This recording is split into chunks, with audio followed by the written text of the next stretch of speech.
തങ്ങന്മാർ വരെ പറഞ്ഞു ഇവ സഹകരണമുണ്ട്, തദ്ദേശ തെരഞ്ഞെടുപ്പിലൊക്കെ സഹകരിച്ചിട്ടാണ് മുന്നോട്ട് പോവുകയും ചെയ്തിട്ടുള്ളത്. അപ്പം ഈ നിയമസഭാ തെരഞ്ഞെടുപ്പിൽ അത്തരത്തിൽ സഹകരിക്കുന്നതിൽ തെറ്റുണ്ടോ, അല്ലെങ്കിൽ അതൊരു ഐക്യം പ്രഖ്യാപിച്ച രീതിയിലാണോ, അതോ കുഴപ്പമില്ല എന്ന രീതിയിലാണോ ഫാത്തിമ ഈ വിഷയത്തെ നോക്കിക്കാണുന്നത്? ഞാൻ പറഞ്ഞല്ലോ, എന്നെ സംബന്ധിച്ചിടത്തോളം ഈ നാട്ടിലെ വോട്ടർമാരുടെ പ്രശ്നങ്ങൾ അറിയുക, അതാരാണ് എങ്കിലും ഏത് മനുഷ്യരാണെങ്കിലും വോട്ടുള്ള ഒരു വ്യക്തിക്ക്, ഇനി വോട്ടില്ലാത്ത വ്യക്തിക്കും, ഞാൻ വോട്ടർ എന്ന് പറയുമ്പോൾ വോട്ടില്ലാത്ത വ്യക്തിയും ഞാൻ പരിഗണിക്കുന്നുണ്ട്. ഈ നാട്ടിലെ ചെറിയ കുട്ടികൾക്ക് അവർക്ക് ഇവിടെ ഒരു ഗ്രൗണ്ട് വേണം, കളിക്കാൻ ഒരു ഗ്രൗണ്ട് വേണം എന്നുള്ളത് മുതിർന്ന ആളെക്കാളും കൂടുതൽ വോട്ടില്ലാത്ത ചെറിയ കുട്ടികളുടെ ആവശ്യമാണ്. അപ്പൊ ആ രൂപത്തിലാണ് ഞാൻ ഈ നാട്ടിലേക്ക് വന്നിട്ടുള്ളത്. ഇവിടെയുള്ള ആളുകളോട് സംസാരിക്കുന്നത്. എനിക്ക് ഒരുപാട് വേരുകളുള്ള സ്ഥലമാണിത്. കുട്ടിക്കാലം മുതൽ ഇവിടേക്ക് വരികയും ഒരുപാട് കുടുംബ ബന്ധവുമുള്ള സ്ഥലമാണിത്.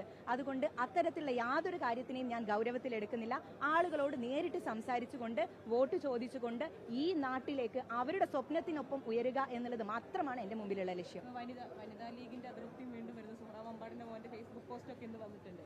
അപ്പൊ അതിനെ എങ്ങനെയാ കാണുന്നത്? അല്ല, എന്നെ സംബന്ധിച്ചിടത്തോളം ആ വിഷയങ്ങളിലൊന്നും, പിന്നെ ഒരു കാൻഡിഡേറ്റ് ആണ് ഞാൻ. ഇപ്പോൾ എൻ്റെ ശ്രദ്ധ ഈ രൂപത്തിലുള്ള കാര്യങ്ങളിലാണ്. പിന്നെ അവരൊക്കെ എന്നെ മുതിർന്ന നേതാക്കന്മാർ, ഒരു പക്ഷേ എന്നെ രൂപപ്പെടുത്തുന്നതിൽ ഒരുപാട് സംഭാവന ചെയ്ത ആളുകളാണ് അവരൊക്കെ. അപ്പോൾ ആ കാര്യങ്ങളൊക്കെ പാർട്ടിയോ അല്ലെങ്കിൽ UDFന്റെ സംവിധാനമോ പരിശോധിച്ചുകൊണ്ട് അവർക്ക് എന്താണ് പ്രയാസം എന്നുള്ളത് അവർ ദൂരീകരിക്കുമെന്ന് എനിക്ക് ഉത്തമ വിശ്വാസമുണ്ട്.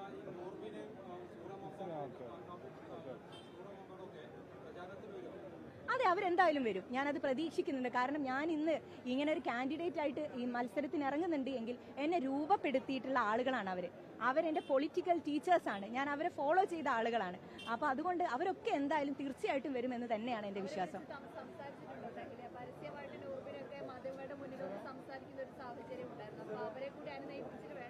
തീർച്ചയായിട്ടും ഞാൻ അവരെല്ലാവരെയും, എൻ്റെ നേതാക്കന്മാരെ എല്ലാവരെയും വിളിച്ച് സംസാരിച്ചിട്ടുണ്ട്. അവരോടൊക്കെ എനിക്ക് എന്താണോ പറയേണ്ടത്, എൻ്റെ ആവശ്യങ്ങൾ എന്താണോ അതൊക്കെ ഞാൻ പറഞ്ഞിട്ടുണ്ട്. പിന്നെ അവർ എന്നെ ഏത് രൂപത്തിലാണോ പരുവപ്പെടുത്തിയെടുത്തത് അതിൻ്റെ എല്ലാ ഉത്തരവാദിത്തങ്ങൾ ഉൾക്കൊണ്ടുകൊണ്ട് തന്നെ അവർ എന്നോടൊപ്പം ഉണ്ടാകുമെന്നാണ് എൻ്റെ വിശ്വാസം. ശരി, അവസാനിപ്പിക്കാം. ശരി, അപ്പൊ ശരി കേട്ടോ.